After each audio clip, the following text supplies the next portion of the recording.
I'm Senator John Curran from the 41st Senate District. Within the last year, 4 Illinois Democratic legislators have been indicted by the federal grand juries. The state's largest utility provider has pled guilty and will pay a $200 million fine for corrupt influence. It's no secret that Illinois is among the most corrupt states in the nation. So to continue to drag our feet on the issue of ethical conduct is an insult to the people of Illinois. Today, we're introducing a legislative package that targets corruption by focusing on 2 distinct areas: enhancing the state's ability to enforce the laws we already have on the books, and ensuring that legislators are serving the public interest. Under the category of enhancing our ability to enforce laws, we have 3 pieces of legislation. While Illinois already has strong anti-corruption laws in place, many of these laws are rendered toothless with regards to the General Assembly because the appropriate authorities aren't given adequate ability to enforce them. What we are proposing is enhancing the ability to investigate potential wrongdoing so that these laws may be adequately enforced. First, we should allow the Attorney General to use a statewide grand jury to investigate, indict, and prosecute bribery, official misconduct, solicitation misconduct, public contractor misconduct, or public contracting violations under state public corruption crimes. By providing the Attorney General with the tools to investigate these crimes at the state level, instead of being forced to refer all allegations of this nature to the federal government, we will streamline the process in enforcing state public corruption laws and stop our whole reliance on federal prosecutors coming in and cleaning up our own house. The Illinois Attorney General can already convene a statewide grand jury to investigate certain specified crimes, but not public corruption.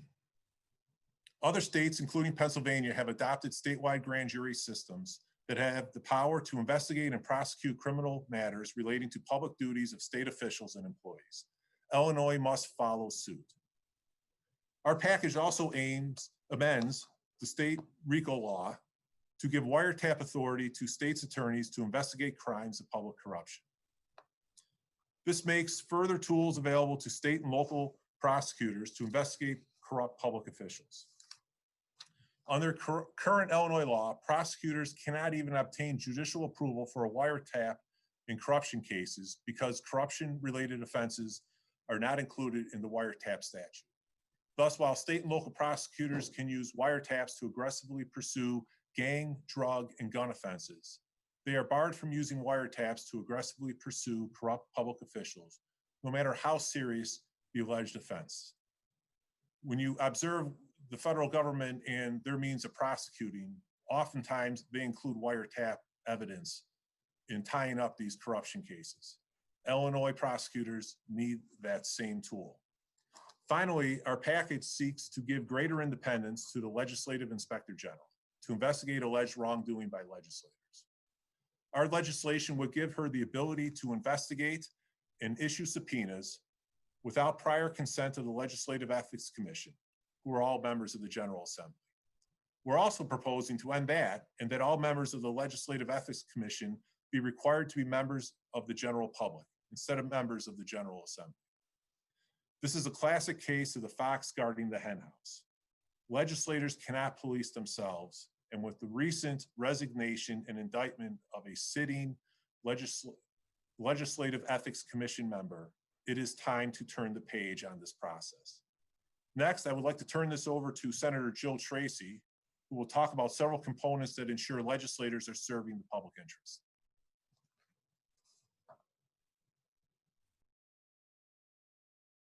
Jill, your microphone, can you unmute? Thank you. Good morning, all, and thank you likewise for joining us today. I'm Senator Jill Tracy, and I represent the 47th Senate District. With corruption ever in the headlines, it's understandable that people are skeptical of their government.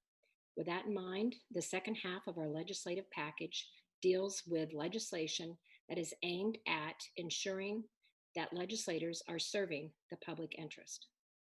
First, we propose a ban on legislative lobbying other branches of state government or units of local government for compensation. This would stop a legislator from being able to leverage his or her position as an elected official at one level of government to influence action at another level for his or her financial benefit. Additionally, we suggest a revolving door to legislator to, a revolving door lobbyist to legislator. I'm still saying it wrong. I'm so sorry.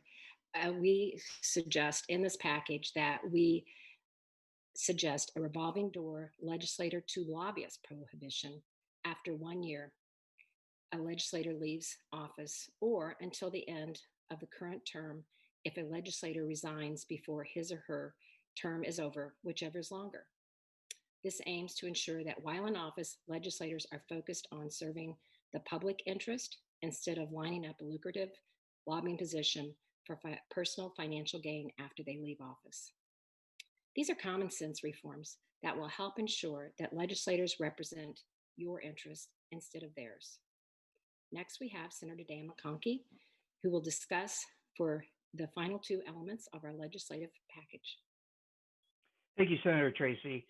My name is Senator Dan McConkey of the 26th District in the Northwest Chicago suburbs.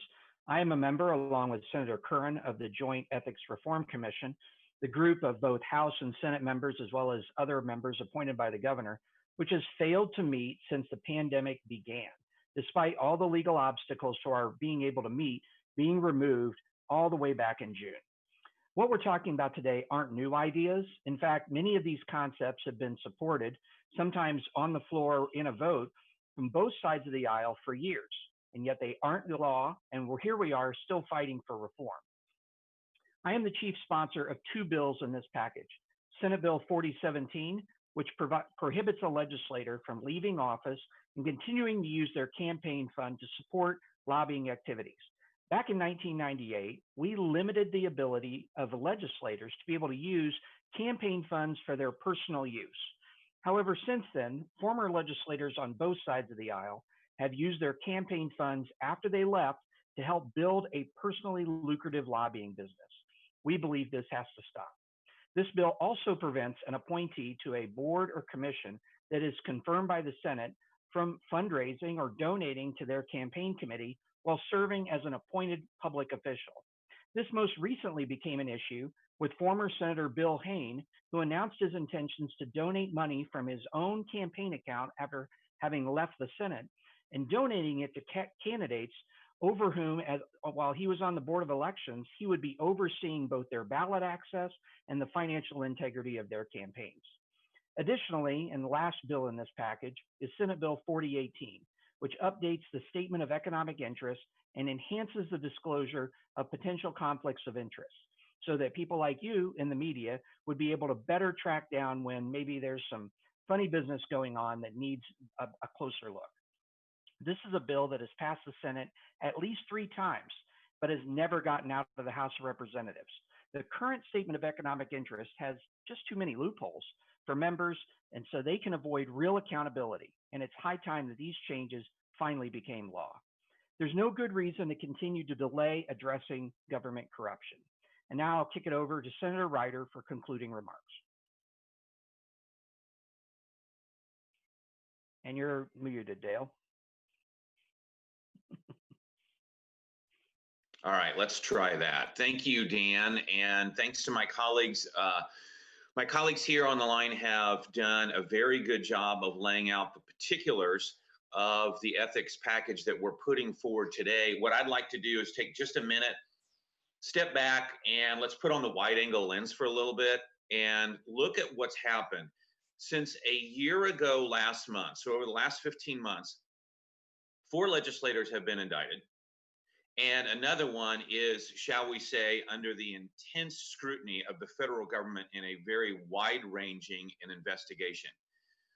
Despite the fact that those indictments and that investigation have been regularly in the news, not just in Illinois, but around the country, there have been exactly 0 ethics bills signed into law during that time. And remember, there's no legislators who say they're against ethics reform. There's no legislators who say that they're that they're opposed to these things. We have a governor who says that repeatedly, and yet there's been no action with regards to legislative proposals. Senate Republicans put legislative proposals on the table last fall. The response was a suggestion that we create this legislative ethics work group that Senator McConkey and Senator Kern are on.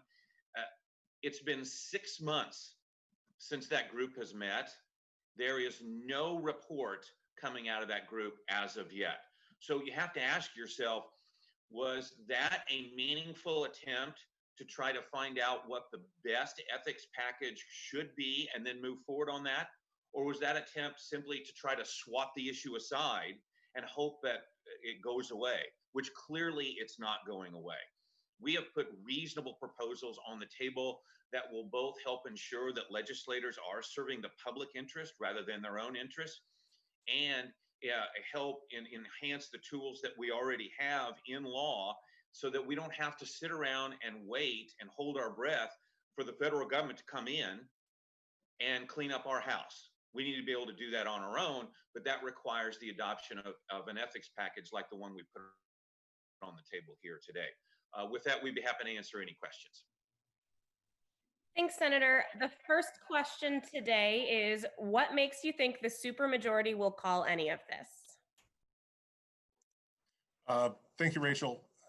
So recently, the Senate President has convened a new committee, a State Government Accountability and Ethics Committee, which is signaled trying to get away from the legislative ethics, trying to get away from the Ethics Commission that has not met since March. Our true hope is we're going to be able to put these bills before either that committee or another appropriate committee and get a fair hearing. We do believe that there will be interest, certainly in the Senate, on that happening. I want to touch on that very quickly. It's a great question. The supermajority is filled with good people who, I'm sure, the overwhelming majority of them are just as embarrassed by what they hear and read and see going on with their colleagues as we all are. The question is whether or not we can help pull them away from a system that has developed, a system of systemic corruption, to help pull them away from that. And the best way to do that is for us to jointly, on a bipartisan basis, embrace these proposals so that they too can stand up and say, it's not that we just say that we're for ethics reform. It's not that we just say that we're against the things that are going on. Look at what we're actually doing, and we want to help them do that. Thanks, Senator. The next question is, how do you ensure giving state authorities wiretapping or other investigative methods for public corruption aren't abused for political purposes? Thank you. So the statute currently calls for 3 levels of review. First, the application for a wiretap authority must go before the appropriate chief judge of the jurisdiction for review and approval and issuance prior to that, any approval of wiretap. Secondly, after a wiretap is part of evidence in a charge that is brought forward, it's going to be reviewed by another judge in pretrial proceedings. Finally, you have appellate court review of that process. It's the system that is in place with many crimes that are focused on citizens of Illinois. Legislators are no different. So with 3 possible and separate and distinct levels of review on the appropriateness of the wiretap, that's a red herring to say that that's a reason to not go forward. Prosecutors need tools. The federal government has shown us how they effectively use wiretapping evidence to break through the system of corruption here in Illinois. Our local prosecutors need to get in the game. Thanks, Senator.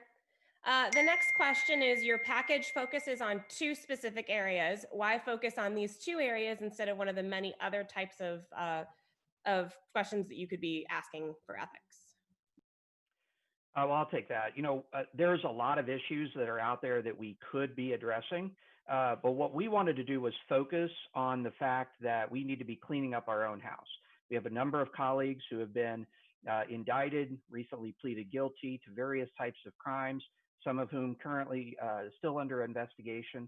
And so this entire package is focusing on us cleaning up our own house. We believe that there are plenty of members on the other side of the aisle that want to do that.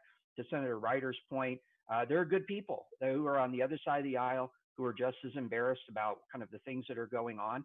And these are the types of things that we need in the toolbox now so that we can get the people's faith back in Springfield once again.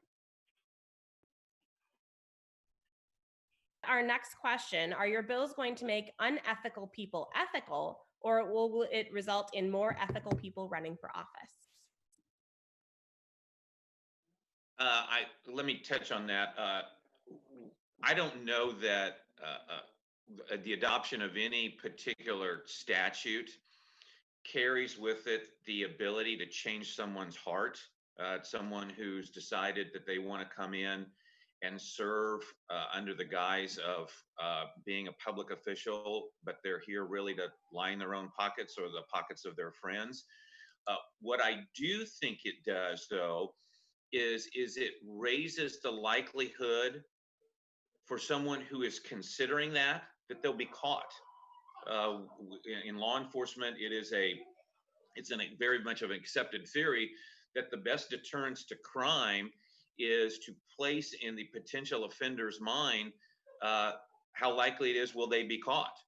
And I think that putting these tools in place raises the level of awareness for people who might be on the edge one way or another about doing the wrong thing. And let's face it, obviously there are opportunities in public service and in Springfield to do the wrong thing. We've seen that exhibited time and time again here in recent months. So I don't know that we change hearts here, but I think that we do raise the level of likelihood that people will be discovered. Thanks, Senator. Next question. You mentioned there are good people on the other side of the aisle interested in making these changes. Why have there only been separate press conferences for Republicans and Democrats when you're suggesting the same reform? Well, just last month, we had a group of Democrat legislators from the House and the Senate stand before the press and give highlights of some things that they propose. I mean, certainly we will be reaching out to them to embrace our ideas that have actually solid legislation behind them. We felt like the devil is always in the details with legislation. If we put it in print, that people can study it, read it, improve upon it perhaps. And yes, we will be reaching across the aisle. And I do believe those members will embrace this.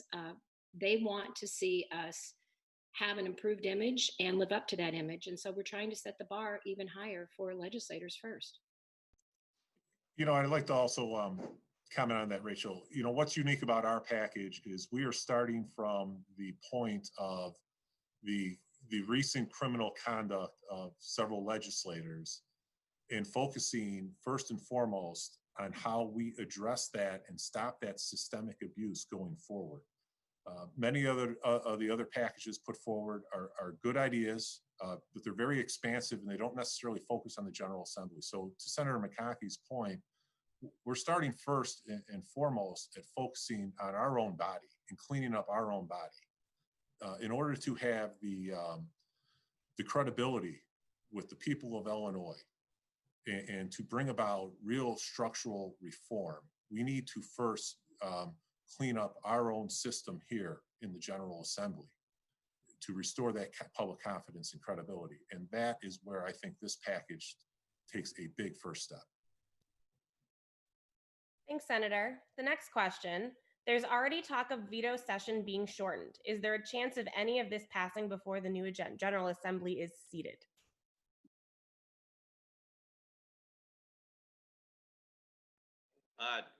That's completely up to the Democrats. The people who hold the gavel have the opportunity to make the time that is necessary to have a thorough discussion of the bills, put other ideas on the table if they have other ideas, and then act.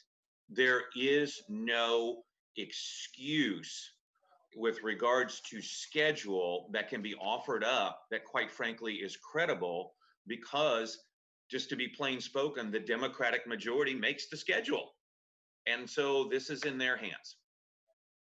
Well, and in addition to that, I want to say that this is exactly why we have called multiple times for the Ethics Reform Commission, which, as has been mentioned, hasn't met in 6 months.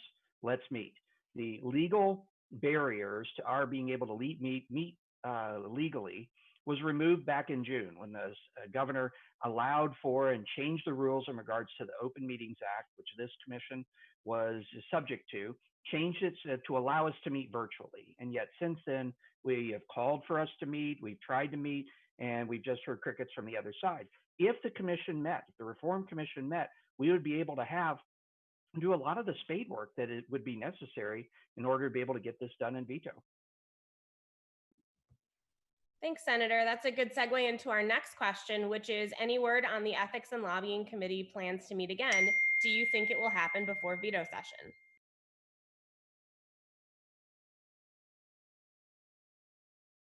Well, I think all of us are just sitting here because none of us have heard anything, right? We've put out a letter, we put out a joint letter with the House Republican members of the commission calling for a meeting. And what was that, a month ago, I think, Senator Curran, something like that, that we sent that. We have heard nothing since then. All right, thanks, guys. And I think with that, we have time for just one more question. And that is, what reforms are up for consideration that could have stopped some of the recent problems facing Madigan, Sandoval, Arroyo, Cullerton, et cetera? Well, thank you. That's a great question. Really, it comes down to the statewide grand jury and wiretapping, as well as unshackling the legislative inspector general and making better use of that commission's investigative authority as well. When you talk about the alleged crimes of former Representative Arroyo, actually pled guilty, and the conduct of former Senator Sandoval, as well as ComEd and all those implicated in ComEd's guilty plea, including public official A, all those crimes could have been addressed through the statewide grand jury, investigation by the Attorney General, local prosecutors with wiretapping authority. Those are basic public corruption crimes. We have the laws in the books. We just don't allow our public officials charged with enforcing our laws to actually effectively prosecute those laws. But the reality is our package is not focused on any particular legislator. We're focused on any legislator in the General Assembly that chooses not to conduct themselves in a lawful and ethical manner. That's what this package is focused on. So rather than we learn from the past, but as we look forward to the future, we're trying to lay a more ethical foundation and lawful foundation for the Illinois General Assembly to operate in the future. Thank you.